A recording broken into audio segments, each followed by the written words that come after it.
Every morning, David Carter pushed a mop through the halls of a naval training facility. Invisible, unremarkable, just another janitor that decorated officers walked past without a second thought. When Rear Admiral Hale decided to make him the punchline of a joke in front of a room full of recruits, he expected easy laughter. What he got instead were two quiet words that drained the color from his face, because those words weren't just a call sign. They were the key to a secret that powerful men had spent years making sure would never surface. And the janitor holding that mop was the only one left who knew the whole truth. Just before we get back to it, I'd love to know where you're watching from today, and if you're enjoying these stories, make sure you're subscribed. The Naval Training Command facility sat along the edge of Coastal Base where the salt air never quite left your lungs and the sound of boots on concrete was as natural as breathing. It was the kind of place that ran on routine, formations at dawn, drills through midday, inspections that could make a grown man sweat through press cotton. And somewhere in the middle of all that military precision, a man named David Carter pushed a mop. He wasn't loud about it. That was the first thing anyone noticed, if they noticed him at all. He moved through the mess hall the way water moves through stone, not forcing anything, just finding the path. His cart rattled faintly as he steered it between the long rows of tables, wiping down surfaces with the same quiet focus that most people reserve for things that actually mattered to them. To the men who filed past him in uniform, he was furniture, background, part of the base the same way the walls and the ceiling were part of it, necessary for structure but not worth a second glance.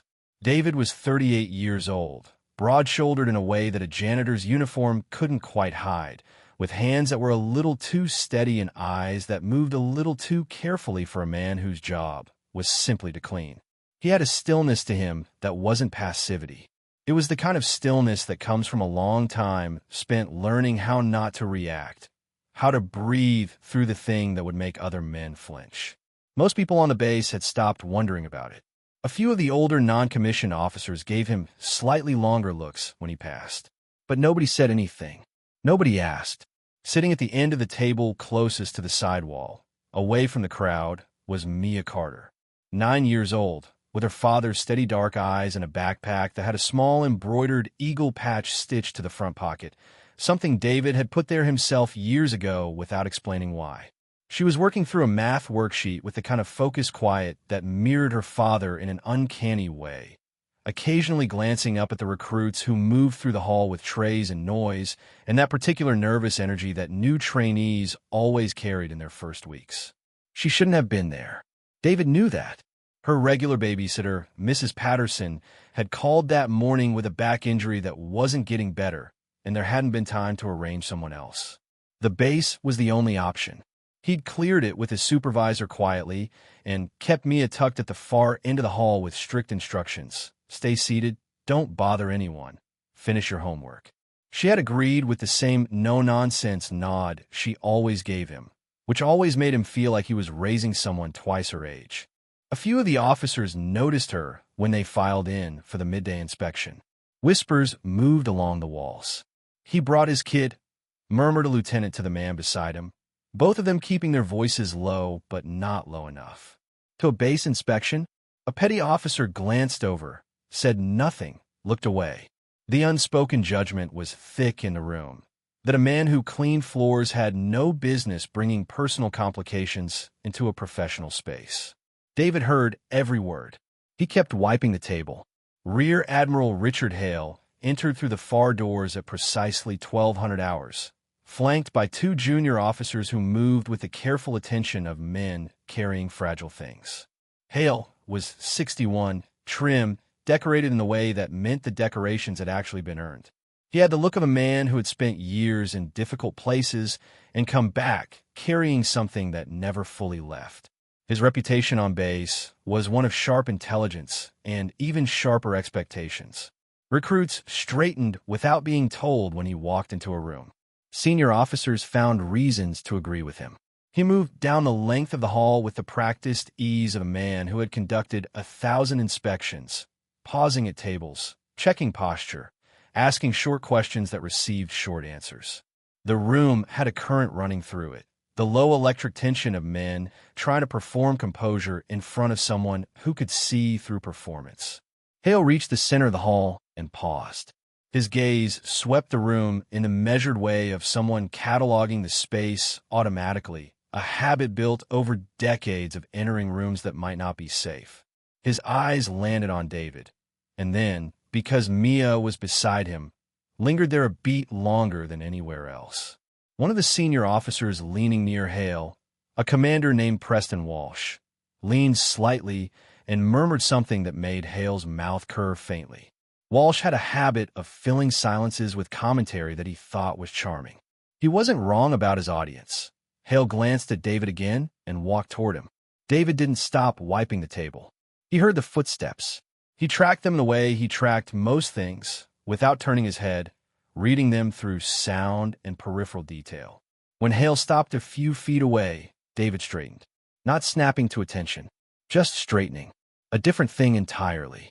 Hale studied him for a moment. The posture registered, shoulders level, weight balanced, no tension in the hands.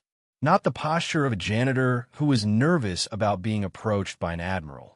Hale's eyes moved to the mop, then back up. "Carter, right?" he said, reading the name badge. "Yes, sir," David said. There was something in his voice that was flat in the wrong way. Not disrespectful, but unlayered. Like someone who had burned through every nervous register a long time ago and was running on something more fundamental. Hale caught it. His head tilted slightly. Behind him, Walsh was already grinning. "The man's got parade ground posture for a janitorial position," he said, loud enough for the nearest tables to hear. A few recruits snorted. A couple of officers allowed small smiles. Hale played to the room. It wasn't cruelty exactly. It was reflex, the easy authority of a man who had never had to second-guess his place in any room he entered. He looked at David with the amused expression of someone asking a question they already knew the punchline to. "So, Carter." He let the pause sit for just a moment. "What was your call sign?" "Mop Warrior." Laughter broke through the hall. It came fast and easy, the way laughter does when the most powerful person in the room has given permission for it. Recruits who hadn't even heard properly laughed anyway, because the people beside them were laughing. Officers who were too senior to laugh openly allowed their mouths to move. Walsh was already half-turned, enjoying the ripple he'd helped start. David didn't laugh. He didn't tighten. He didn't look away. He set down the cloth he was holding, slowly, the way a man puts down something he doesn't need anymore. Then he looked directly at Admiral Hale. Not through him, not past him, at him, with the specific, measured quality of a man who has decided that this is the moment and there won't be another one. "Lone Eagle, sir." The laughter didn't fade gradually. It stopped, like something had been cut. The silence that followed was the kind that has texture to it, the kind you can feel shift the air in a room. Walsh's grin did something complicated on his face, not quite disappearing, but losing its shape like a photograph left in heat. A few recruits exchanged glances. Most of them had no idea what they were watching, only that something had changed, and they didn't know why. Hale's face was a different story. The change was small, which is exactly why it was impossible to miss if you were paying attention. His jaw shifted. His breathing, which had been the loose, even breathing of a man entirely in control of his environment, pulled slightly shorter. His eyes, which a moment ago had been doing the easy work of a man performing authority in front of an audience, were now doing something else entirely. They were working, calculating, searching David's face with a focus that was completely different from anything that had come before it. The Admiral's color shifted fractionally. Not pale. Hale wasn't a man who went pale, but something drained from behind his eyes and was replaced by something sharper and considerably less comfortable. Only 3 people in that hall had any idea what had just happened. One of them was Hale. One of them was David. The third was a senior intelligence officer near the door who had gone very still in the particular way of someone who has just heard a word they never expected to hear in this context, in this building, in this decade. Mia had been watching since the moment the tall man in the decorated uniform walked toward her father. She wasn't afraid. Her father hadn't tensed, so she hadn't tensed. But she was watching. She was always watching. She had her mother's curiosity and her father's patience. And between those two things, she noticed most of what happened in any room she sat in. She watched the Admiral's face change. She leaned across the table and tugged the edge of her father's sleeve, pulling him down just slightly. "Daddy," she whispered. Her voice was barely above a breath.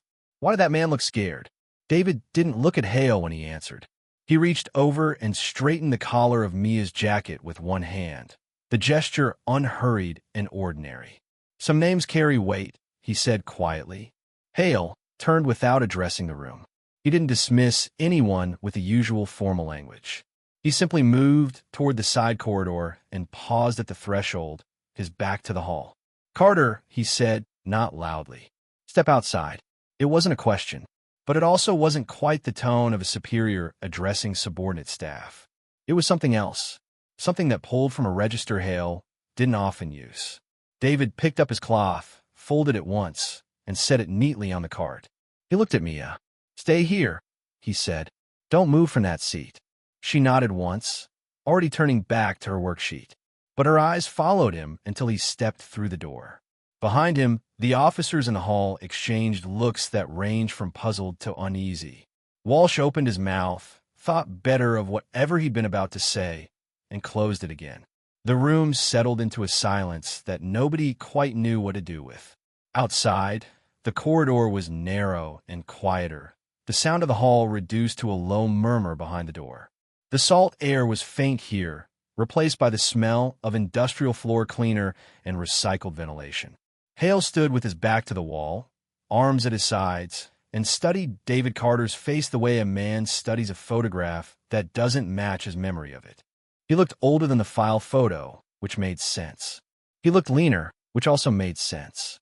His eyes were the same, that particular quality that Hale had seen in very few men across his entire career, the quality of someone who had been somewhere that most people don't come back from and had found a way to live with what they brought back. Hale's voice was stripped of its performance register. What was left was quieter and more honest than anything the Admiral had offered inside. "You're supposed to be dead," he said. David met his gaze with the steady patience of someone who had rehearsed this moment in the privacy of his own mind and had decided long ago exactly how he would hold himself when it arrived. A flash came and went behind his eyes, smoke, so thick it was more solid than air. The taste of dust and copper. The particular sound a radio makes when someone cuts the signal deliberately. A desert sky going orange at the horizon while the ground below it was on fire. He pushed it back, the same way he always pushed it back. Not buried, just set aside. "I didn't die," David said. His voice was even almost gentle. "I just stopped being useful." The words landed in the space between them with quiet weight. Hale was quiet for a long moment. Then something shifted behind his eyes. Not emotion exactly, but the specific expression of a man whose understanding of a situation has just been revised in a way that carries significant consequences. He was calculating, reconstructing, running a timeline against known facts, and finding the gaps between them suddenly visible in a way they hadn't been before. Because Lone Eagle wasn't just a call sign. It was a designation attached to a classified Black Ops unit that had been officially dissolved and erased from every record Hale had ever had access to. The unit's final operation had produced a casualty report. The casualty report had listed every member. And someone with the authority and the access and the deliberate intent, had made sure that the report, the unit, and every trace of what happened had disappeared into layers of classification that most people at Hale's rank couldn't reach on a direct request. Lone Eagle was on that list. Lone Eagle was supposed to be in a grave in a desert somewhere that had no name on any official map. And Lone Eagle was standing in front of him in a janitorial uniform, looking at him with the undisturbed calm of a man who had made peace with something Richard Hale was only now beginning to understand the shape of. Hale's jaw was tight. His next breath came slightly slower than the one before it. Because if the casualty report was wrong, and it was standing right in front of him, then the question wasn't just what happened. The question was who decided what the record would say, and why. The day after the encounter in the corridor, Admiral Hale arrived at his office 40 minutes before anyone else on his staff. He dismissed the aide who tried to bring him coffee. He closed the door. The archive terminal in the corner of his office was old, a relic from a previous renovation that newer installations had simply built around. It required a physical access card and two separate authentication codes. Hale used both without hesitation, settled into the chair in front of it, and typed two words into the search field. Operation Iron Talon. The system processed for longer than it should have, which, in itself, was information. When the files appeared, they were incomplete in the specific way that deliberate incompleteness looks. Records that don't have gaps so much as edges that don't quite line up, timestamps that follow too cleanly for organic documentation, summary reports that reference supporting documents filed under classification levels that even Hale's current clearance didn't reach. The skeleton of an operation was there.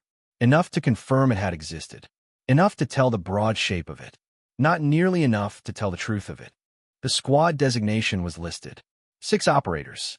Desert Theater. Classified extraction objective. Mission status, failed. Casualties, total. Every name on the roster was followed by the same 3 letters. Kia. Every name except one. Next to the last entry on the list, where a name had been, there was a redaction bar. Thick and black and permanent. Where the status field would have been, there was a single notation. Classification level restricted. Access requires joint authorization. Pentagon intelligence oversight. Hale leaned back in his chair and looked at the ceiling for a long moment. He had been handed this report once. Years ago, during a period when 3 other major operations were unfolding simultaneously and his attention had been pulled in the urgent direction, as attention always was during active operational cycles. He had signed off on it as part of a batch of quarterly reviews. He remembered the date range. He did not remember this specific file. That was the part that sat uneasily in his chest now. Because either he had been kept from the truth deliberately, routed away from the details that mattered, given a report designed to produce a signature without producing understanding, or he had simply not looked closely enough when it counted. He wasn't sure which of those was worse. He printed nothing. He closed the terminal. He sat with what he now knew and what he still didn't, and he felt the specific discomfort of a man who has built his entire professional identity on the premise that he operated with integrity, confronting the possibility that integrity, without awareness, is just a clean conscience sitting on top of something rotten. Across the base, in the long gray corridor of the maintenance wing, David Carter was 3 hours into his morning shift. He moved through the section methodically, supply room first, then the east corridor, then the training wing bathrooms, then back around to the common areas before the lunch cycle brought its particular mess. He had done this route so many times that his hands worked without active direction, leaving his mind to do what it needed to do. He thought about Mia's math homework, which she'd asked him about last night, and which he'd worked through with her at the kitchen table until she understood it not just as a procedure, but as a concept, because that was how you actually learned anything. He thought about whether she needed new sneakers before the end of the month. He thought about whether the squeaking wheel on the supply cart needed a replacement bolt or just lubrication. He did not think about the Admiral's face. He did not let himself think about the desert. In the recruit training corridor, a group of 12 first-week trainees were rotating through equipment familiarization. David moved to the edge of the space with his cart, working on the section of flooring near the wall, keeping himself small and background the way he always did. The recruits paid him the attention they paid most things that weren't instructors or authority figures, which was none. One of them, a young man about 20 years old with a lean build and careful, observant eyes that didn't quite fit the easy loudness of most of his squad, was having trouble with the buckle sequence on the tactical Vesta group was rotating through. His jaw was set with the particular tension of someone who refuses to ask for help in front of peers. He worked the buckle, missed it, worked it again. David registered this without turning his head. He'd watched it happen twice. On the 3rd rotation of the buckle, without stopping his work on the floor, he said quietly toward the wall and not toward the recruit, thumb on the release tab first. Then press, not pull. The young man froze, glanced toward the sound, looked at David, who was still facing the wall with his mop. Slowly, the recruit tried it again. Thumb on the tab. Press. The buckle released cleanly. He blinked. He stared at David's back for a moment. Most of the other recruits hadn't heard it or hadn't noticed. This one did. His name was Ethan Brooks, 20 years old, 12 days into his training cycle, and he had grown up in a household where a man's usefulness was measured by what he could do, not what he wore or what he was called. He watched David Carter move to the next section of floor with the same unhurried precision, and something registered in the back of Ethan's mind, a small flag that went up and stayed up. He turned back to the equipment and didn't say anything, but he didn't forget it either. Mia's school was a 20-minute drive from the base, a public elementary with a small playground and a cafeteria that smelled like garlic bread on Wednesdays. She was in 4th grade, quiet in the way that teachers sometimes mistook for shyness until they called on her, and found out it was the opposite.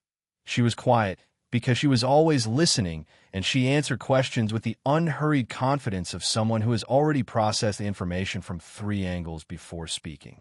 Her classmates mostly liked her, or at least gave her the neutral non-hostility of children who don't have strong feelings about someone. But there was a girl named Brittany Walsh, Commander Walsh's daughter, as it happened, who attended the school because her father's posting made the district convenient, who had recently developed the particular social cruelty of a child who has learned that status is transferable and is experimenting with how far it carries. "My dad says your dad works for our dads," Brittany said at the lunch table, with the specific pleased expression of someone delivering information they know will land badly. "He's the janitor." She said the last word with a little extra length, as though she were turning it over to look at the underside. 2 other girls at the table looked at Mia to see what she would do. Mia finished chewing her sandwich, set it down on the wrapper, and looked at Brittany with an expression that was almost entirely neutral. "Your dad makes people laugh," Mia said. "Mine makes people quiet." She picked up her sandwich again. The 2 other girls exchanged a glance. Brittany's pleased expression did something uncertain and then resolved into offense, which she wore for the rest of lunch but didn't know how to convert into a second attack. When David picked me up that afternoon, she didn't mention it. He noticed she was a little quieter than usual in the car. He didn't push. He made her the specific dinner she liked, rice and stewed chicken with the pepper the way his mother had made it. And while they ate, he asked about math. She told him. The quiet thing lifted slowly. By the time they were doing dishes together, she was telling him about the book her teacher had read aloud, doing a small impression of the way the teacher did different voices, and David was laughing in the soft way that only Mia could produce.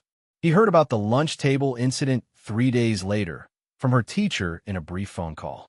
He thanked the teacher and hung up. He sat for a moment in the break room, hands flat on the table in front of him. He didn't escalate it. He didn't call Walsh. He did not begin to compose the complaint in his head that part of him wanted to write. He thought about Mia's face at dinner, about how she'd worked her way back to laughing by the end of the night on her own power. He thought about what it would cost her versus what it would cost him. He folded the anger down and put it somewhere it wouldn't get anyone hurt. He went back to work. That night, after Mia had gone to sleep, David sat at the kitchen table with a glass of water and let himself go back. Just a little. Just far enough to check on the things he kept walled away most of the time. The desert came in images the way it always did. Never complete sequences. The mind protects itself from that, or at least it did. Just frames. A sky going from blue to amber. A ridge line in the middle distance. The weight of a rifle that he hadn't held in years, translated now into the weight of a mop handle that was slightly too short for his height. The faces of men he had served beside. Men whose names were on a casualty report somewhere in a restricted archive. Men who had followed his lead into a situation that someone else had poisoned before they arrived. He remembered the satellite device. It was the size of a thick paperback military spec, encrypted to a frequency that wasn't standard issue.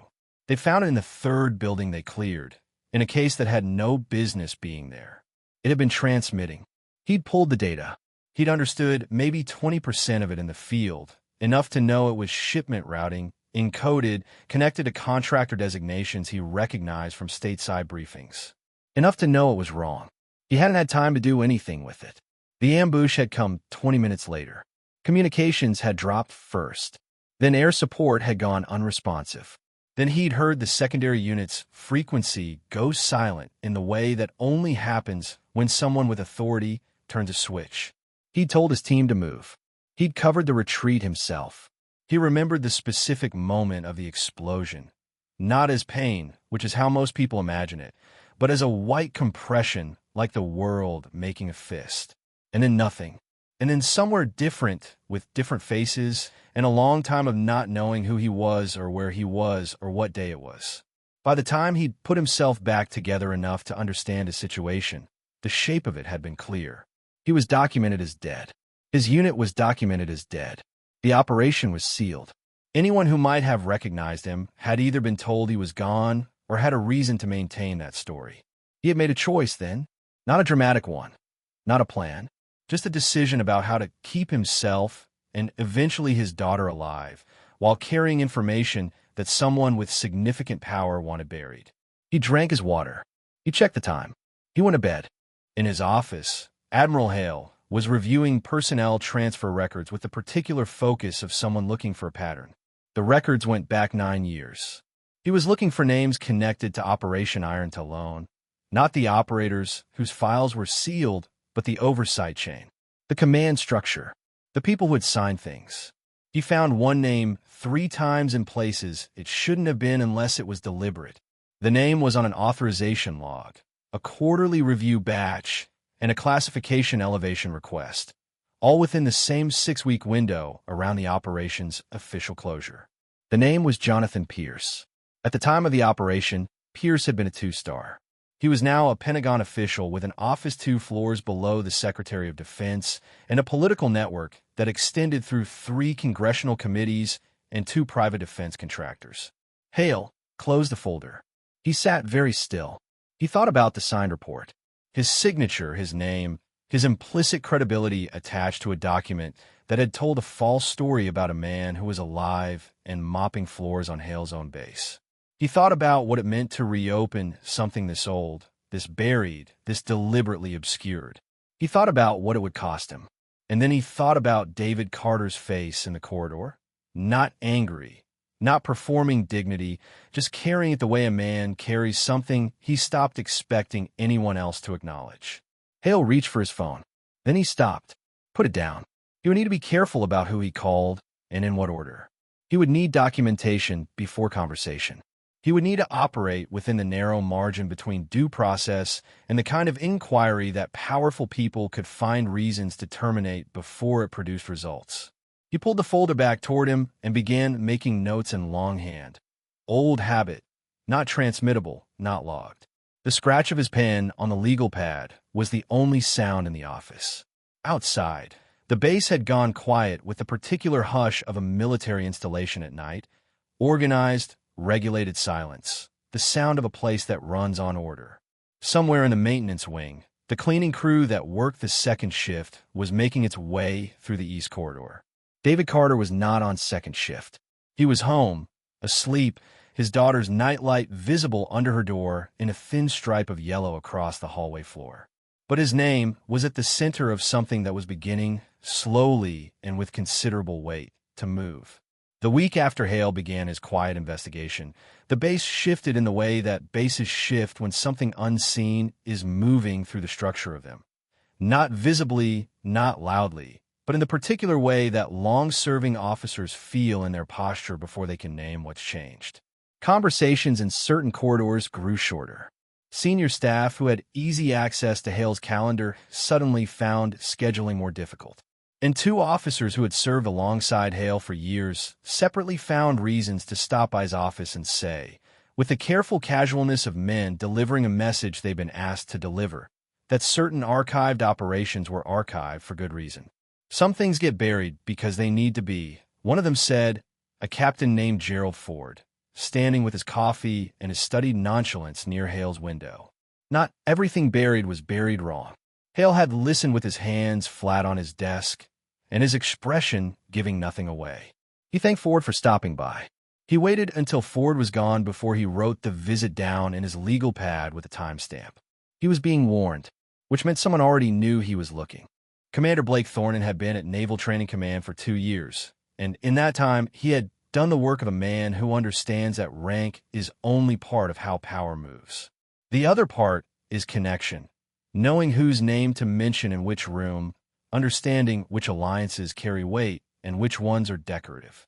Thornton was 39, sharp-featured, the kind of polish that comes from a family that had been sending men into the military for 3 generations and expected results in return for the investment. His father, Rear Admiral George Thornton, retired, had been on the oversight chain for operations in the same theater as Iron Talon during the relevant years. Blake had grown up hearing his father's name spoken with the particular reverence that military families use, and he had built his own career in that shadow, using it when it was useful, deflecting questions about it when it wasn't. He had noticed David Carter the same way most people on base had noticed him, which was to say barely. But when Hale had called David outside after the mess hall incident, Thornton had been near enough to watch Hale's face coming back through the door. He'd read something in it that he couldn't name precisely.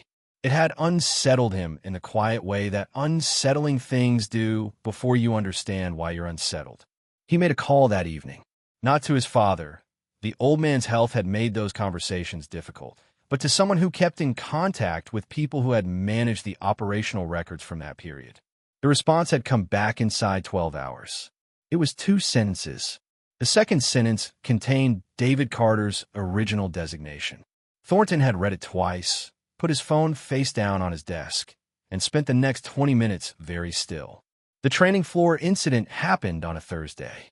It was a physical conditioning drill, one of the harder ones in the first-month rotation, designed less to build fitness than to reveal what a recruit does when his body is asking him to stop and his brain hasn't decided yet.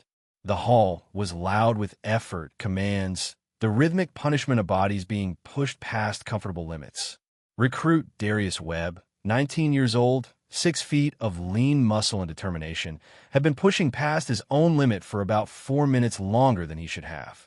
He'd been hiding the signs, the slight drift in his coordination, the breathing that had gone from controlled to mechanical to something thinner, in a way that recruits hide things when they're afraid that stopping means failing.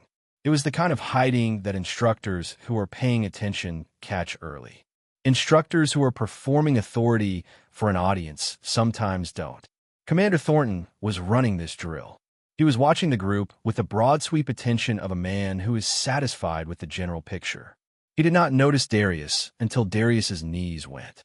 The recruit didn't collapse dramatically.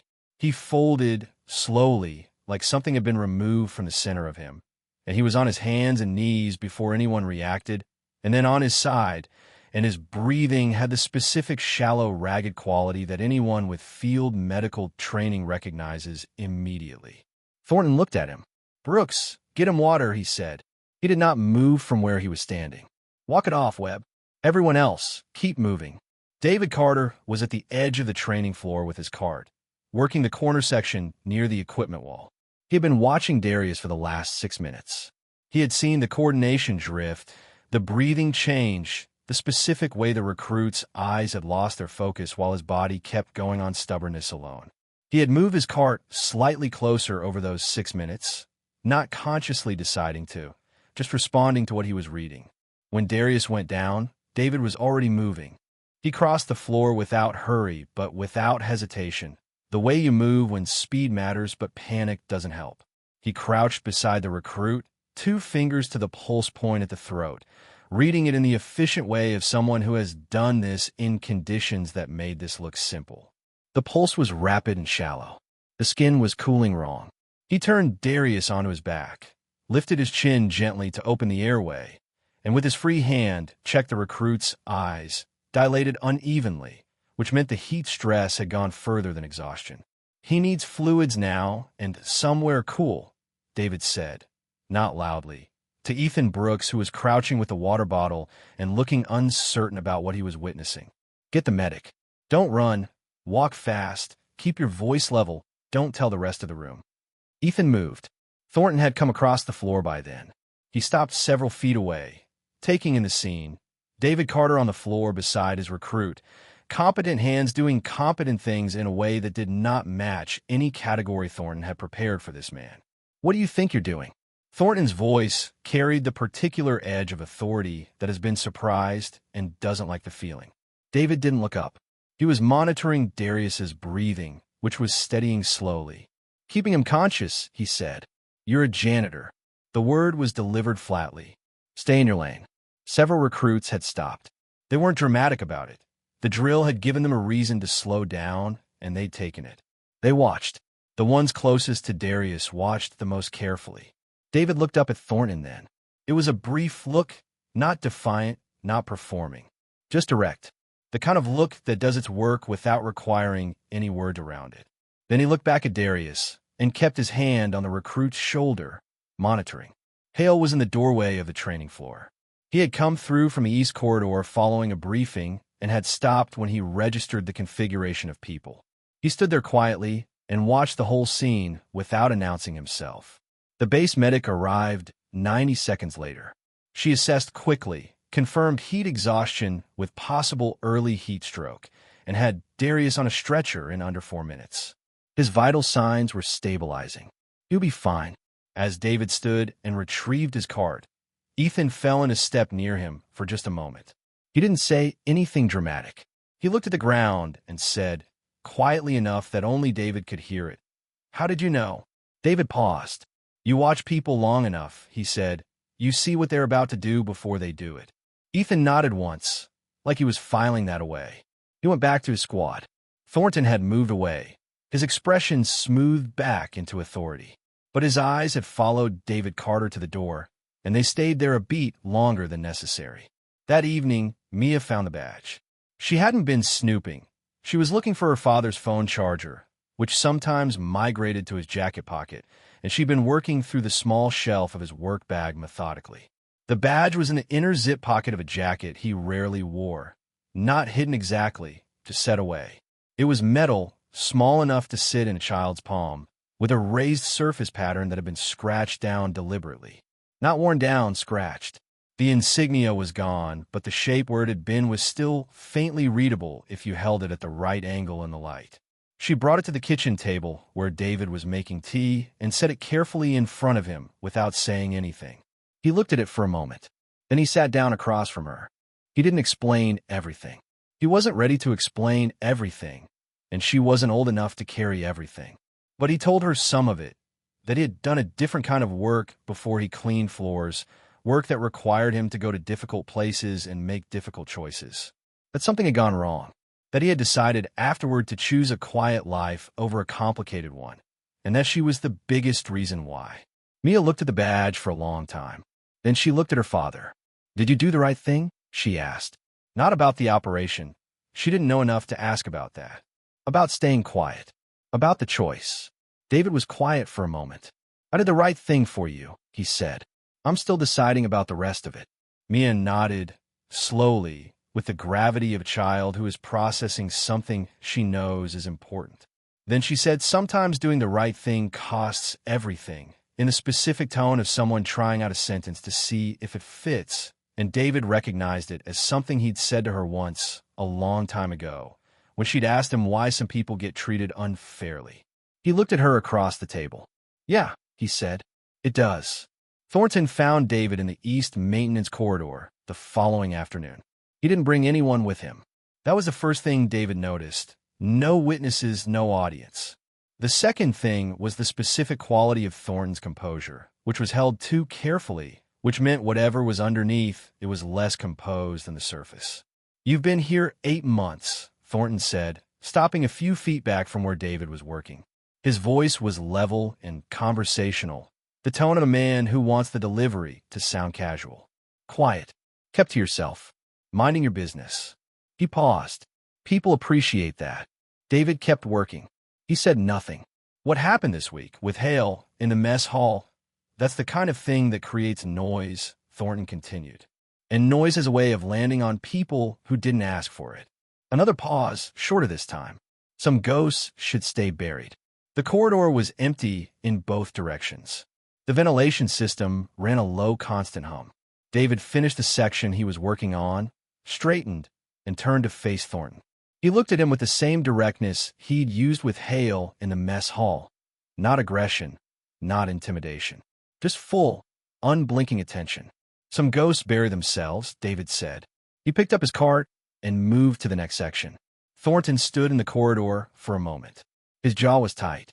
Something moved through his expression that wasn't quite anger and wasn't quite fear, but was the thing that lives between them when a person realizes that the leverage they assumed they had isn't holding the way it should. He walked back the way he'd come. His footsteps were slightly faster than they'd been on the way in. Hale made his decision that evening. He sat with his legal pad, his notes, the fragments of a case that was still largely made of suggestions and negative space. Things missing from records rather than things present in them. It wasn't enough for an official inquiry. Not yet, but it was enough to justify asking for one. He thought about Gerald Ford's visit. He thought about the way Thornton had been watching David Carter in the training room. He thought about the signed report with his name on it and the redacted line where a living man's name had been replaced with classification markings. He picked up his phone and called the base's internal legal affairs office. He asked for the officer handling historical case reviews. He said he had concerns about the integrity of a closed operational record and wanted to open a formal internal inquiry. He gave the case reference for Operation Iron Talon. There was a pause on the line. Then the officer said he would need to log the request and have it reviewed before a formal inquiry could be assigned. Hale said that was fine. He gave his name and rank and told the officer to log it correctly. He hung up. He looked at his legal pad. The name Jonathan Pierce was written at the top of the third page, circled once, with 3 lines of notes below it that were written small and closely. Outside, the base ran its evening routines, formations, dismissals, the particular quiet that settles over a military installation as the day shift ends and the night cycle takes over. Somewhere on the grounds, David Carter was finishing his last section of the maintenance wing, his cartwheels making their familiar small noise on the concrete floor, his face carrying the same composed expression it carried through everything. Something had started that couldn't easily be stopped. Hale knew it. Thornton knew it. And in the way that men like David Carter know things. Not from information, but from the particular sensitivity of someone who has spent years watching the terrain for changes, David knew it too. 3 days after Hale submitted the inquiry request, a closed-door review was formally convened in one of the base's secured conference rooms. It was not announced broadly. The officers present were 5 in number. Hale, 2 legal affairs staff, an intelligence liaison whose clearance was high enough for the archive material, and a recorder. Thornton was not invited. This was deliberate. The formal tone of the proceedings did not entirely cover the tension sitting underneath them. Legal Affairs had processed the case reference and come back with a flag notation.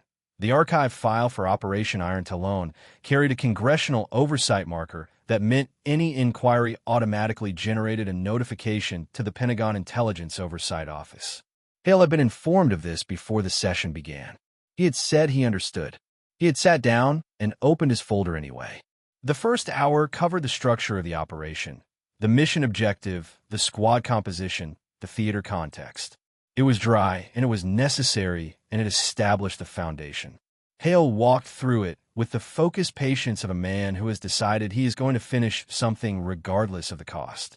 The second hour was where it got complicated.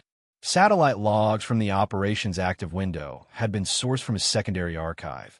Not the primary record, which had been stripped, but a technical backup maintained by a signals intelligence unit that hadn't known to wipe it and hadn't been asked to. The liaison had located it after Hale's initial request and had processed it with the careful thoroughness of someone who understood she was handling material that had implications far above the immediate room. The logs showed 2 things clearly.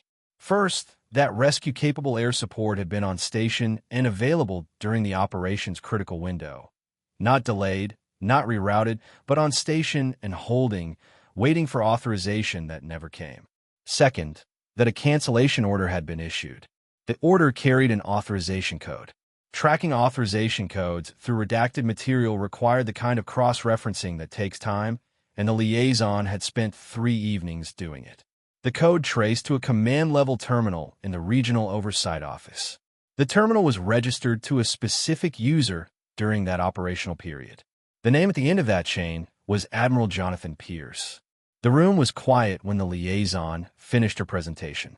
The 2 legal affairs officers exchanged a look that communicated several things without requiring words. Hale looked at the document in front of him with the expression of a man who has been hoping to be wrong about something and has just been confirmed right. Pierce was no longer in field command. He was now a senior Pentagon official, protected by the kind of institutional and political architecture that doesn't fall over easily.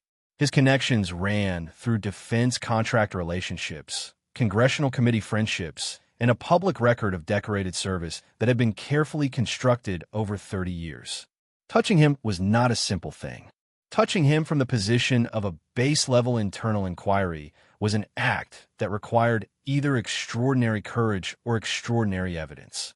Hale looked at the authorization code on the document. He thought about David Carter's face in the corridor. He thought about his own signature on the original report. He said, quietly but clearly, "We continue." Thornton was not handling the pressure of the inquiry's existence well, and the signs of it were visible to anyone paying close enough attention. He pulled 3 separate personnel files from the administrative office under reasons that didn't quite hang together. He requested access to an archive communications log and was told the request required additional authorization, which he pushed back on in a way that made the administrative officer document the exchange. He was seen in the records room after hours by a night maintenance worker who noted it without knowing what it meant. He was also moving faster in his conversations, speaking over people where he'd previously waited, and carrying the specific tight-jawed expression of a man whose internal calculation is running on numbers that aren't balancing. Ethan Brooks had been watching. Ethan was 12 days further into his training cycle now, enough time to have developed a reasonable feel for the base's social geography. Who deferred to whom, which officers had weight, and which ones performed it, where the real authority sat versus where the official authority was displayed. He was observant in the way that people from difficult backgrounds often are, trained by necessity to read rooms and movements and intentions before acting. He had noticed Thornton outside the records room. He had heard a fragment of a conversation between Thornton and a staff officer that had ended abruptly when Ethan appeared around corner. He had watched Thornton's body language in the days since the inquiry was whispered about, and he had noticed the acceleration, the tightness, the specific behavior of a man trying to control something that was getting away from him. He didn't know what to do with what he was noticing. He wasn't sure it was his place to do anything. He had no formal standing, no rank, no established relationship with anyone in a position to act on information.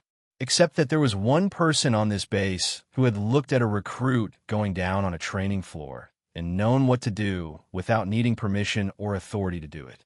One person who had given him a 6-word correction that worked, spoken to a wall, without requiring any acknowledgement in return. One person whose posture and stillness and economy of movement said, to anyone paying the right kind of attention, that there was a great deal more here than what was on the surface. Ethan waited until he saw David alone in the maintenance corridor during a late afternoon shift. He approached directly without pretending to have a different reason for being there. "I think someone is messing with records," he said. "Thornton, I've seen him in areas he shouldn't be, and I heard him tell someone to lose a file request." He paused. "I don't know who to tell." David looked at him, not assessing. He'd already assessed Ethan weeks ago and come to his conclusions. This was something else. Something quieter. "You already know who to tell," David said. "You came here." Ethan nodded slowly. "I don't know what's happening, but I know you're in the middle of it." "Write down what you saw," David said. "Times, locations, exactly what you heard. Don't share it with anyone yet. Don't act different around Thornton." He paused. "Can you do that?" Ethan said yes. He went back to his barracks and wrote 3 pages in his personal notebook with the date and time on each paragraph. The satellite log evidence was enough to shift the inquiry into higher gear, but it was not enough on its own to reach Pierce. What changed that calculation was a secondary discovery that the intelligence liaison made on the 4th day of her cross-referencing work. Buried inside a logistics archive that had never been specifically connected to Iron Talon was a set of coordinates and timestamps that matched the operation's window exactly. The coordinates were routing waypoints. The timestamps showed movement, and the contractor registration codes attached to the routing entries matched 2 private defense companies that had been active in the theater during the relevant period. Both companies had received significant Pentagon contract awards in the 18 months following the operation. Both companies had Pierce listed in their historical board advisory records. The liaison brought this to Hale in a sealed folder. He read it twice. Then he said, "This goes outside the base." The warning came for Mia on a Wednesday afternoon. David had arranged for her to take the school bus home on days he worked late, with a neighbor, Mrs. Calloway, meeting her at the stop. It was a routine Mia had done dozens of times. The bus stop was 3 blocks from their house, on a residential street with consistent foot traffic in the afternoon hours. Mrs. Calloway called David at 4:47 p.m. to tell him that a car had been idling at the end of the block when she arrived to meet Mia, and had pulled away when Mia got off the bus. She hadn't thought anything of it. A car parked on a residential street wasn't unusual, except that it had been there when she arrived 10 minutes early and left only after Mia was inside. She thought he should know. David thanked her. He hung up. He stood in the maintenance corridor with his hand still on the wall, where he'd braced it during the call, and he let himself feel what he was feeling without pushing it down for 30 seconds. Just 30 seconds. A controlled burn. The way you manage fire. You don't smother it, you contain it. Then he called his daughter, heard her voice, heard her tell him about a drawing she was working on, and he said he'd be home for dinner. He went back to work. But something had shifted in the space behind his eyes, a recalibration, a tightening of the aperture. For himself, he had made his peace with the risk long ago. He had chosen visibility when he decided to say 2 words in a mess hall instead of letting a moment pass. For Mia, there was no peace to make. There was only the specific fury of a father, and the specific discipline required to make sure that fury served a purpose. The note was slipped under the door of his apartment that same evening. A piece of folded plain paper, no envelope. Block printed in capital letters, 4 words and a period. You survived once. Don't test fate again. He photographed it with his phone. He put it in a sealed plastic bag. He put Mia to bed and sat at the kitchen table and looked at the bag on the table and understood clearly that whoever had sent it was operating on the assumption that he was still isolated, still alone with what he knew, still the single point of failure in a system that had tried twice to erase him. They didn't know about Hale's inquiry. They didn't know about Ethan's notes. They didn't know that the satellite logs were already in the hands of a legal affairs liaison with a clearance high enough to understand them, which meant they were working from an old picture of the situation. That was useful. Hale came to David's apartment that evening. He came alone, in civilian clothes, without calling ahead. He knocked twice. David let him in without visible surprise. They sat at the kitchen table. The sealed bag with the note was visible between them. Hale looked at it and then looked at David. "You need to know what we found," Hale said. He told him about the satellite logs, the authorization code, the contractor connections, the full shape of what the inquiry had uncovered and where it was pointed. David listened without interrupting. His expression moved through several things quietly. Recognition, the particular expression of a person hearing the confirmation of something they already knew but had never had corroborated from outside themselves, and then something else, something that was neither satisfaction nor grief, but carried elements of both. When Hale finished, there was a silence between them that sat comfortably for a moment in the way silences do between 2 people who have stopped needing to perform anything for each other. "They didn't just leave you behind," Hale said. His voice was level and honest in the specific way of a man delivering something he has been carrying for a while. "They needed you gone." David looked at the table, then out the window at the dark street where a street light made a small orange circle on the pavement. "I know," he said. Hale stayed another 20 minutes. When he left, David locked the door, checked the windows in the routine way he had built into his evenings, and went to looking on Mia. She was asleep, one arm thrown out sideways, her backpack on the floor with a small embroidered eagle patch facing up toward the ceiling light. He stood in her doorway for a moment. Then he went to bed. The morning after Hale's visit, David drove Mia to school himself. He didn't explain why. He just said he had time, which was technically true and also beside the point. She buckled her seatbelt, pulled out a library book, and didn't ask questions. She had a child's instinct for when her father needed things to feel ordinary, and she gave him ordinary without making it a performance. He watched the street the entire drive. A gray sedan 2 blocks from the school was moving slightly too slowly for traffic. He clocked its plates without appearing to look. He pulled into the drop-off line, said goodbye to Mia, watched her walk through the school doors, and sat still for a moment. The gray sedan had pulled to the curb half a block back. It was still there when he drove away. He went to the base and started his shift. His hands worked the corridor floors while his mind ran the calculation he needed to run. What he knew, what he still needed to confirm, and what he could no longer afford to delay. By mid-morning, Hale had arranged a secure meeting in the Legal Affairs conference room.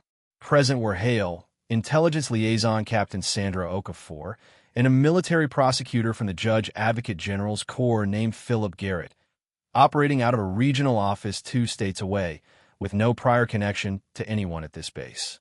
That distance had been deliberate. Hale had selected him specifically because of it. Garrett was in his mid-40s, thin, with reading glasses he kept pushing up in the quiet manner of someone most comfortable when facts were doing the talking. He had been briefed by Okafor the previous evening and driven through the night to be here.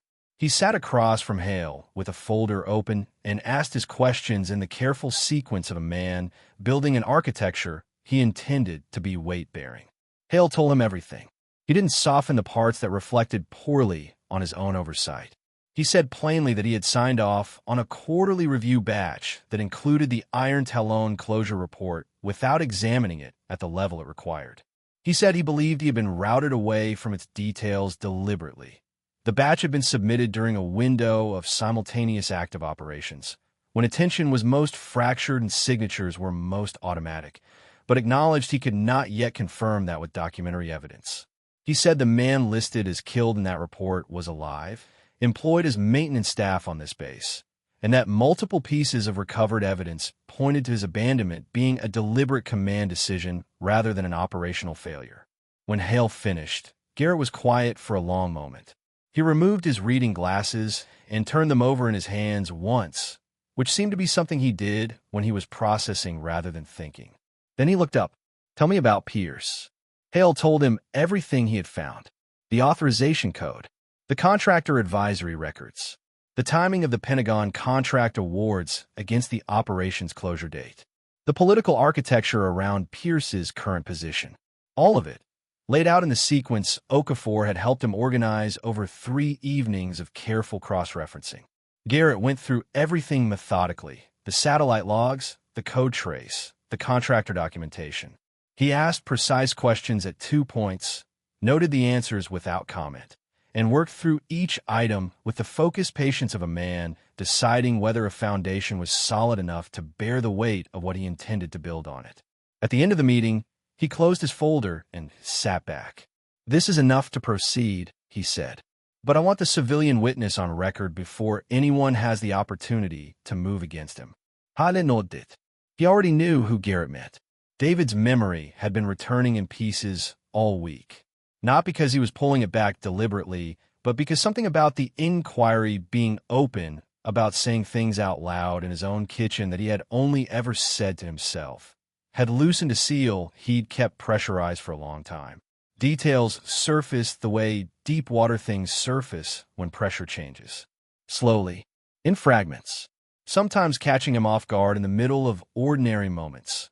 A particular angle of light through a corridor window, the weight of his hand braced against a wall, the sound of communications equipment in a room he was cleaning. The satellite device had been in a metal transit case inside the 3rd building their team cleared. Standard contractor equipment on the outside. The kind that moved through logistics checkpoints without triggering scrutiny because its registration code matched a legitimate supply chain entry. What was inside wasn't standard. The device was running an active, encrypted transmission on a frequency their mission equipment wasn't supposed to encounter in that theater. Shipment routing data filled its display. Coordinates, container identifiers, timestamps, contractor reference codes, cycling through a pattern systematic enough to indicate a regular and sustained operation. Not a single shipment. A pipeline. He had transferred what he could to a secondary data unit. A personal device not listed on any manifest, carried since an earlier operation had taught him to carry things that didn't officially exist.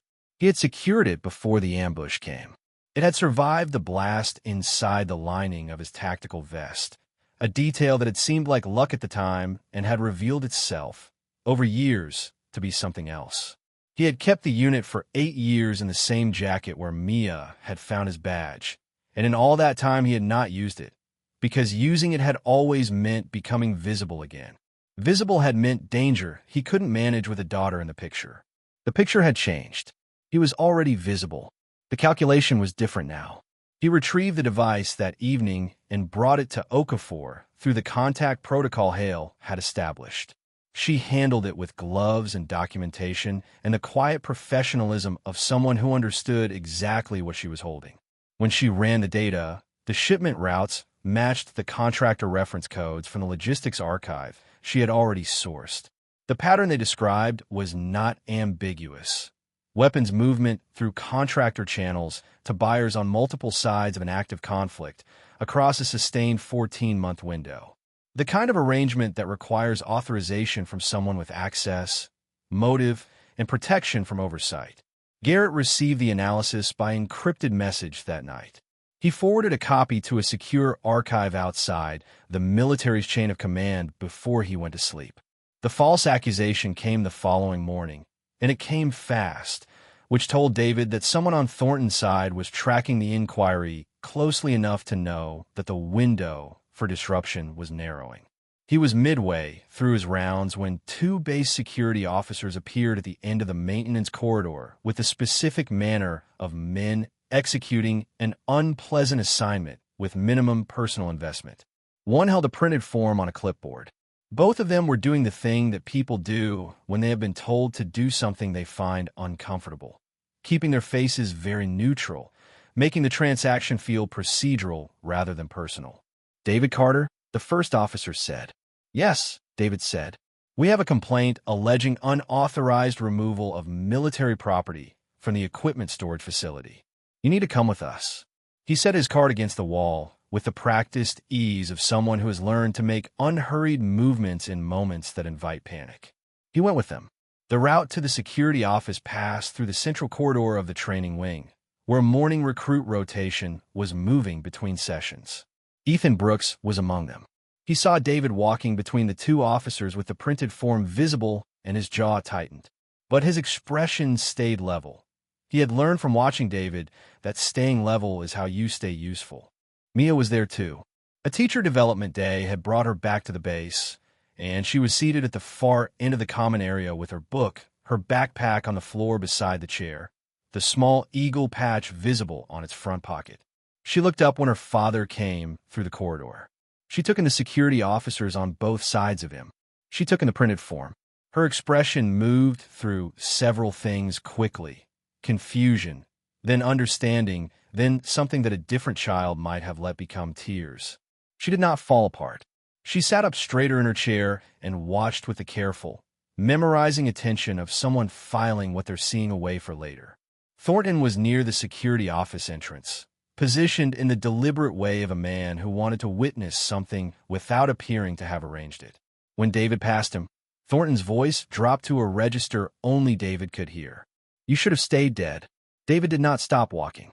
He did not turn his head. His expression remained exactly what it had been, level, unhurried, fully present. He walked through the security office door, sat in the chair indicated, and waited. 9 minutes later, Hale came in. "Release him," Hale told the security officers. "No excess volume. No room for discussion. The complaint has been reviewed and found without evidentiary foundation. Document the dismissal and file it with the base commander's office." He looked at David. "Come with me." In Hale's office, with the door closed, Hale set a folder on the desk. Inside was a reconstruction of David's original personnel file, name, rank, service history, operational designations, built by Okafor from independent military records, cross-referenced and verified. All of it, including the call sign. "Your file was deliberately falsified," Hale said. "We have the chain of custody. We have the authorization code. We have the contractor data from your device." He paused. "Everything has already been forwarded to Garrett. He is operating entirely outside this base's command structure." David looked at the folder the way you look at something you stopped believing would ever exist. "Pierce will know by end of day," Hale said. "He already knows something is moving," David said. "The accusation, This morning wasn't improvised. Thornton, Hale said. Thornton is managing his own fear, David said. Pierce is managing his legacy. Those are different problems. Hale held his gaze. Garrett wants you in Washington. Formal testimony. Closed hearing. End of the week. David thought about Mia in the corridor, sitting up straighter in her chair, not falling apart, watching everything with the steady attention that was so entirely his. He picked up the folder, held it for a moment with both hands, and set it down carefully. I'll be there, he said. The hearing room was on the 4th floor of a federal building 2 blocks from the Pentagon. Smaller than the word implied, rectangular with flat fluorescent light and the institutional smell of recycled air. David arrived in a dark suit that had been pressed carefully and fit him the way clothes fit a person who has never stopped carrying themselves with physical precision. Hale was in full dress uniform beside him. Okafor carried a briefcase organized to a standard that would survive any evidentiary challenge. Garrett was already inside, speaking quietly with 2 panel members. 5 senior officials sat on the panel, representatives from military oversight, the Inspector General's office, and a Congressional Defense Subcommittee. Everyone had been verified against Pierce's known network. The selection process had taken 4 days. Thornton sat at the far end of the table with a legal representative beside him, his posture compressed in the way of a man holding himself together through a rather than ease. He did not look at David when David entered. Admiral Jonathan Pierce entered 3 minutes later through the same door, which meant he had to pass behind David's chair on his way to his designated seat. David did not turn around. He heard the footsteps, registered their cadence, and kept his eyes on the panel. Pierce was 66, silver-haired, moving with the ease of a man who had spent decades in rooms exactly like this and had never once been on the uncomfortable side of the table. He nodded to 2 panel members who gave small nods in return. He settled into his chair and looked at David once. David looked back. Something passed between them. Not hostility exactly, but the specific recognition of 2 people who understand exactly what they are to each other and what this room means. Pierce broke the look first. He reached for the glass of water in front of him and took a measured sip. The panel chair called the proceedings to order. David's testimony took 40 minutes. He spoke the way he did everything, without excess, without performance, without the narrative embellishment that frightened people add to their accounts to make sure the listener feels the weight. The weight was in the facts, and he trusted them. He described the operation from ingress through the ambush. He described the satellite device, the data transfer, the secondary unit he had carried. He described the communications blackout and the specific timeline of air support going unresponsive. He described the decision to cover the team's retreat and waking up in an unfamiliar location with no documentation of his existence. He used precise language throughout, time markers, directional details, equipment specifications. The room was quiet in the way rooms get quiet when no one wants to be the first to break the atmosphere. The panel asked clarifying questions at 4 points. David answered each one in the same register.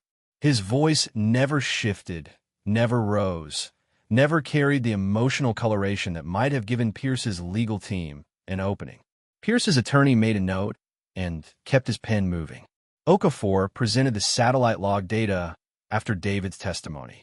She walked the panel through the coordinates, the timestamps, the cancellation order, and the authorization code trace with the methodical precision of an instructor who has designed her presentation for the least experienced person in the room. The rescue coordinates, she explained, had not been altered by enemy interference or environmental disruption. The alteration had been made through the regional oversight terminal during a 47-minute window while the operation was in its critical phase. The coordinates fed to the support unit placed them 6 kilometers outside the extraction zone, close enough to maintain plausible operational confusion, too far to affect the outcome. It was not a mistake. It was a decision. Pierce's attorney objected to the characterization. The panel chair noted the objection and asked Okafor to continue. Pierce waited until Okafor finished before he spoke. He took a moment first, a small pause that looked like composure but functioned as preparation. His delivery, when it came, was measured and confident, the confidence of a man who had prepared for this and believed his preparation was sufficient. He acknowledged the operation. He acknowledged the outcome. He expressed appropriate gravity for lives lost in difficult operational circumstances, and he did it well. The language was precise, the tone calibrated, the acknowledgement broad enough to feel sincere without being specific enough to constitute admission. He had clearly rehearsed this part.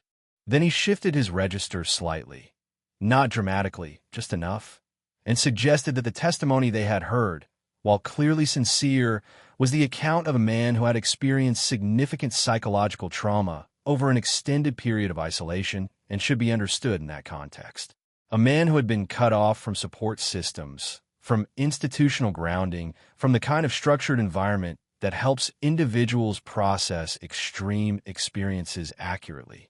A man who, with the best intentions in the world, might be constructing a coherent narrative from fragments that trauma had reassembled. He did not use the word unreliable. His attorney had presumably advised against that specific word. But the architecture of what he was building was clear to everyone in the room, and several panel members who had been leaning slightly forward during David's testimony now sat back fractionally. Pierce saw it. He continued. He referenced the psych evaluations Thornton had submitted, documents prepared by a physician whose connection to Thornton's office Garrett had already documented but not yet entered into record. He suggested the satellite data, while technically compelling, required expert interpretation and could support multiple readings of command intent under operational pressure. He was good. David had expected him to be good. He was not good enough. Hale had saved the comm logs for this moment. The timing was deliberate. Let Pierce build his counter-narrative to its natural stopping point, then present the material that made it impossible.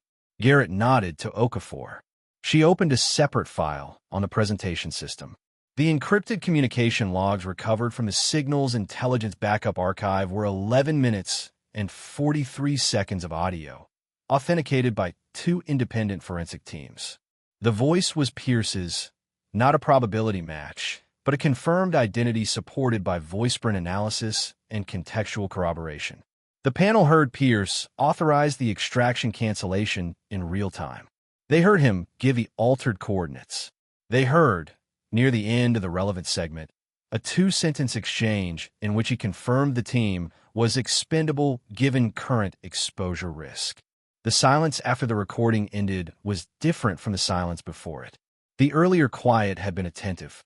This one was heavier. It had texture. It pressed against the room's walls.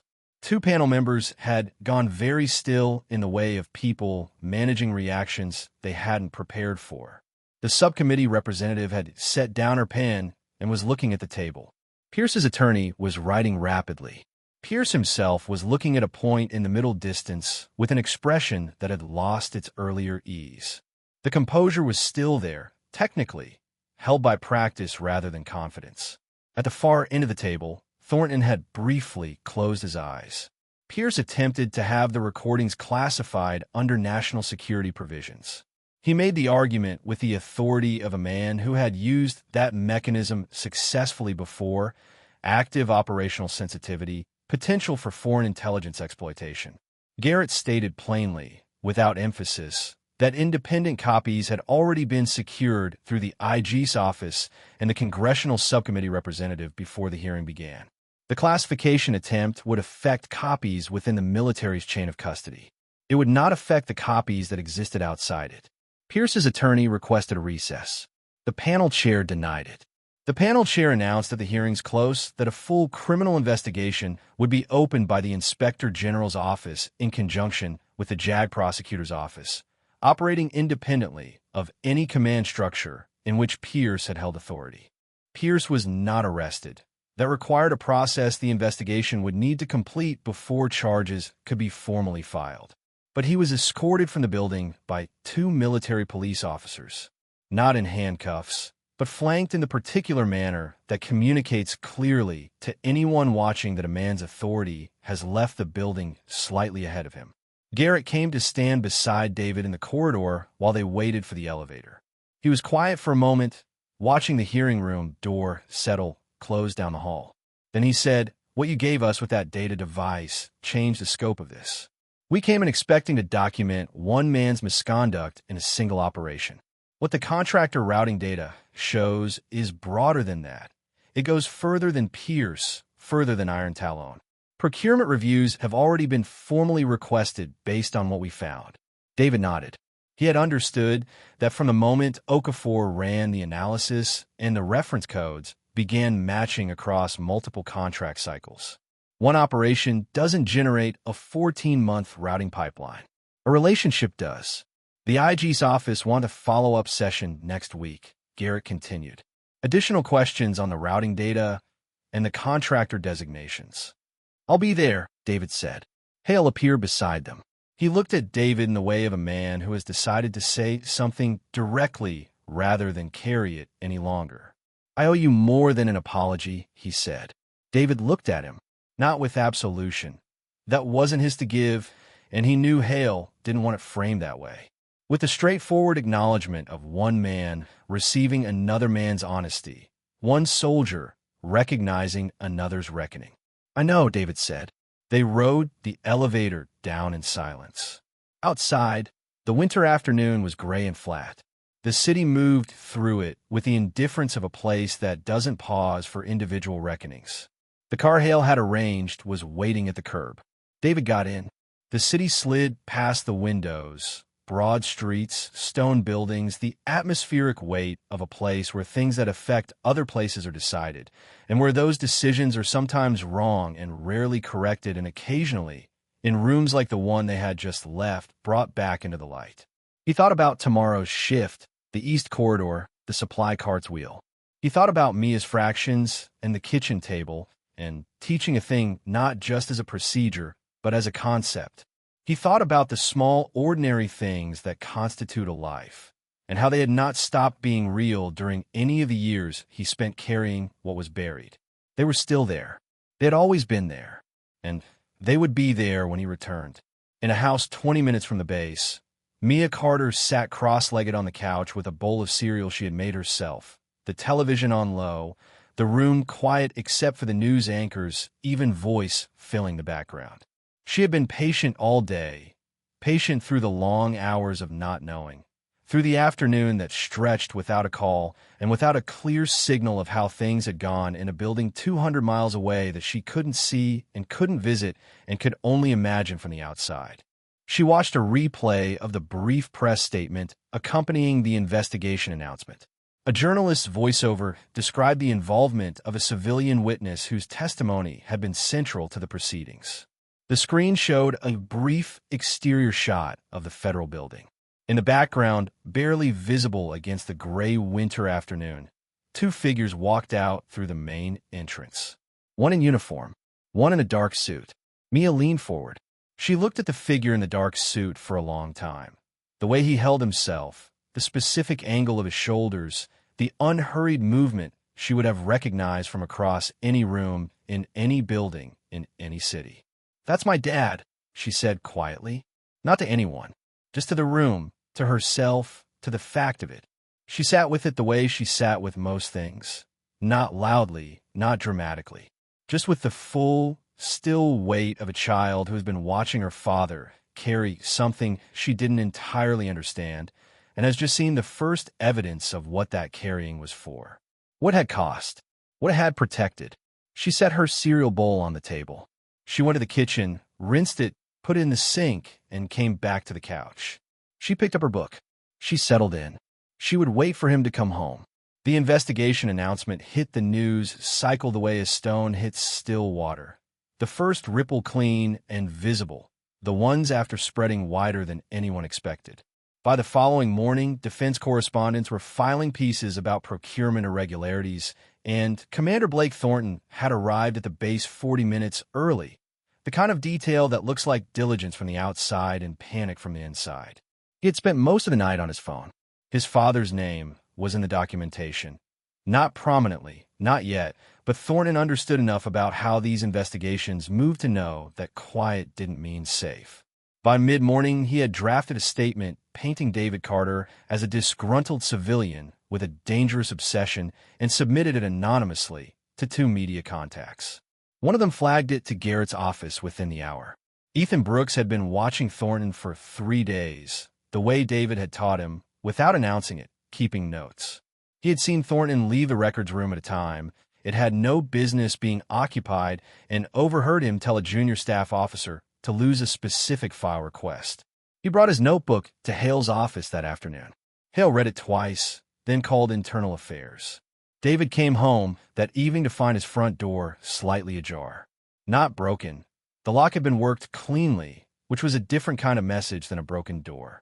A broken door says anger. A clean lock says capability.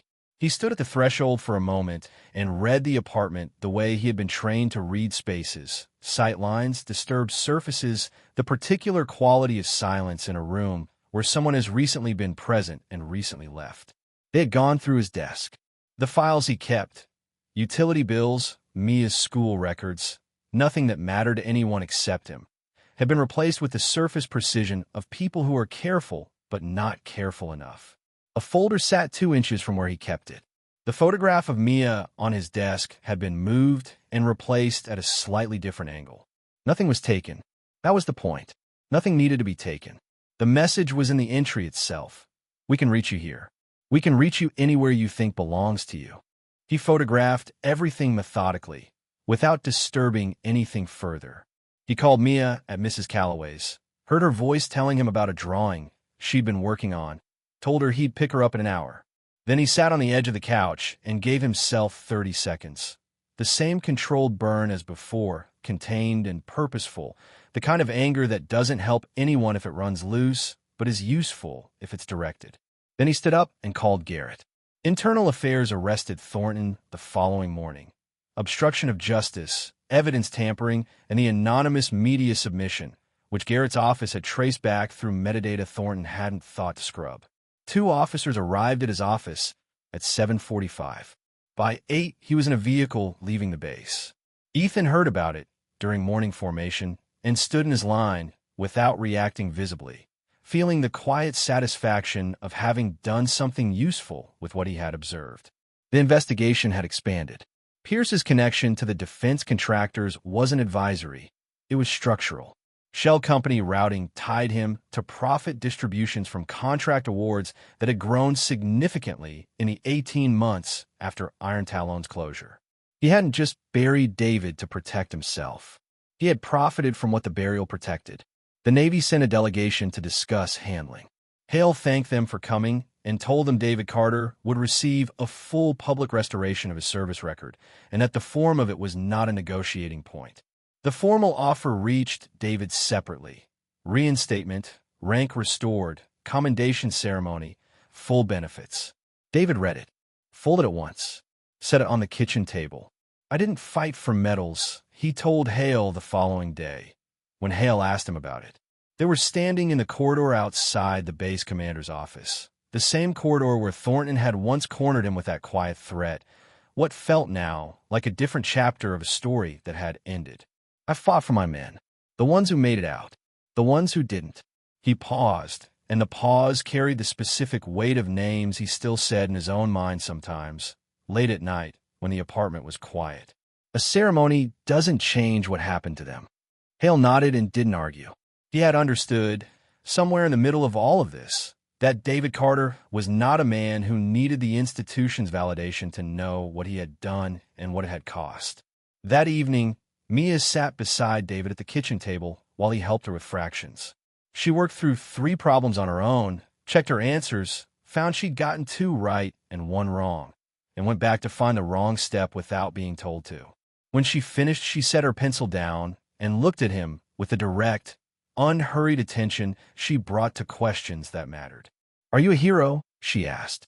The question sat in the kitchen air between them. Outside the window, the evening was dark and ordinary. A neighbor's porch light, a car passing, the muffled sound of a television from the apartment above. Nothing about the moment was dramatic. That was the thing about the most important questions. They tended to arrive in ordinary rooms at ordinary times, wearing no particular announcement. David looked at his daughter for a long moment. He thought about the men he had served with, about the ones who had made it out of that desert, because he had covered the retreat and stayed behind, about the ones who hadn't made it at all, whose name sat on a casualty report that had finally been forced into the light.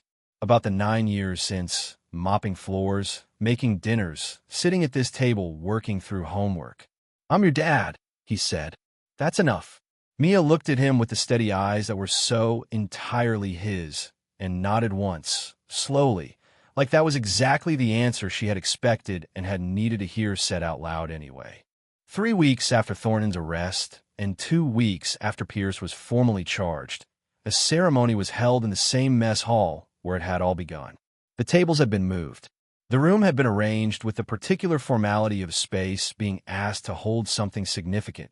Chairs set in rows, a podium at the front, the base's command staff assembled on one side, and a full recruit cohort on the other.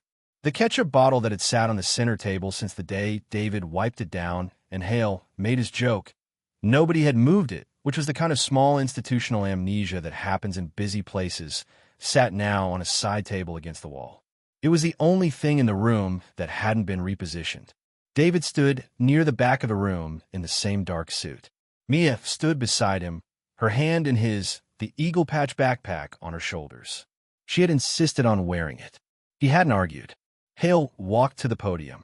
He looked out at the room, recruits sitting with the upright attention of young people who had been told this mattered and decided to believe it, senior officers with the careful expressions of men navigating institutional accountability, a few faces from the IG's office, Ethan Brooks in the second row with his hands folded and his eyes forward. Hale did not use notes. He stood at the podium and spoke plainly, in a register a man who has thought carefully about what he needs to say and decided the truth is the only version worth delivering. 8 months ago, I stood in this room and I made a joke at a man's expense. I did it because he was a janitor and I was an admiral, and the room was full of people waiting to see what I'd do with that difference. He paused. He told me his call sign, and I froze. Because I knew what that name meant, and I had signed a document that said he was dead. The room was quiet. I laughed at a man I should have saluted, Hale said. And everything that has happened since, the inquiry, the testimony, the charges, started because he was disciplined enough and patient enough to let me figure that out myself. Another pause. I want the record, this room, and every recruit sitting in it to understand what kind of man David Carter is. Not because the Navy needs the story cleaned up, but because the truth is better than the version we've been carrying. He turned from the podium and looked directly at David at the back of the room. David Carter. Call sign, Lone Eagle. Your service record is hereby restored, in full, to this command and to the permanent record of this branch. He held eye contact for a moment. Then he brought his right hand up and saluted. In the second row, Ethan Brooks stood up.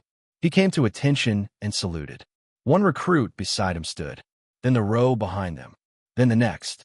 Not on command, not in unison, not with the mechanical precision of a drill. One by one, with the particular quality of a voluntary thing. Young men and women choosing to stand, choosing to raise a hand, choosing to say without words that they had been watching and they understood what they had seen. The senior officers stood.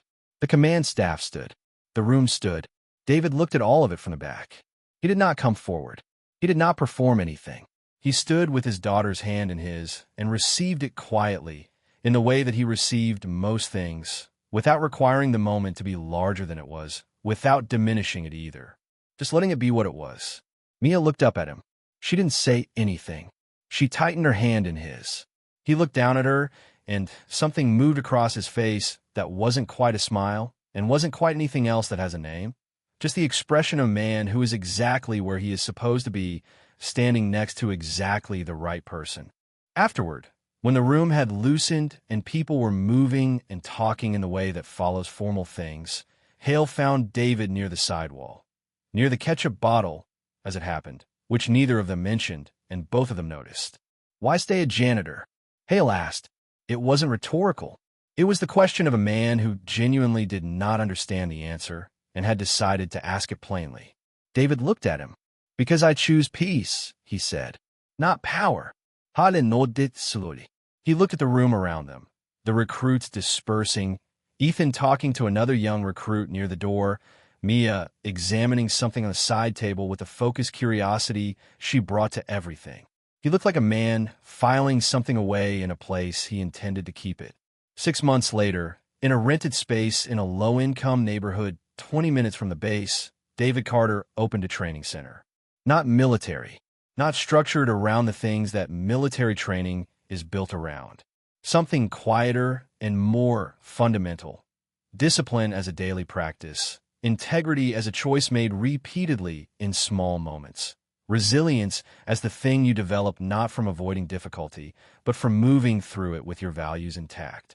He ran it on evenings and Saturday mornings for kids who needed somewhere to be and something to reach toward. The fees were sliding scale. Several sessions cost nothing. The space was simple. Clean floors. He had mopped them himself the first morning, which Mia had found funny in a way that made her laugh for a full minute, leaning against the doorframe with her hand over her mouth and her eyes bright. A few pieces of equipment. A water cooler in the corner. Good light from the east-facing windows in the morning. On the wall at the far end, hung at the height where the kids who came could see it from anywhere in the room, was a simple rectangular plaque. Dark wood, plain lettering. Lone Eagle not forgotten. Not broken. On a Saturday in early spring, Mia sat in a folding chair along the wall and watched her father instruct a group of 8 kids, ranging from 9 to 14, some quiet, some loud, all of them trying the particular earnest way of young people who haven't yet decided whether effort is worth it and are looking for evidence. David moved among them with the same quality he brought to everything. Patient, precise, present, speaking not at them, but to them, in the register of someone who genuinely believes the person in front of him is capable of more than they currently know. He had a way of giving a correction that didn't diminish, it just redirected. A hand position adjusted, a stance corrected, a concept explained from a different angle until the understanding arrived. He never showed frustration when it took time. He just waited and tried again. Mia watched him. She had her library book in her lap, but she wasn't reading it. She was watching her father the way she had always watched him, taking in the stillness, the economy of movement, the full attention he gave to whatever was directly in front of him. She knew more now than she had known a year ago. About what he had carried, about what it had cost, about what it meant that he had chosen this room and these kids and this quiet, ordinary, irreplaceable work over everything the Navy had offered him. He glanced over at her once, mid-demonstration, and caught her watching. He raised an eyebrow, the small, wordless question he had been asking her since she was old enough to have opinions. She gave him a small nod back. She was fine. He was fine. They were exactly where they were supposed to be. She opened her book.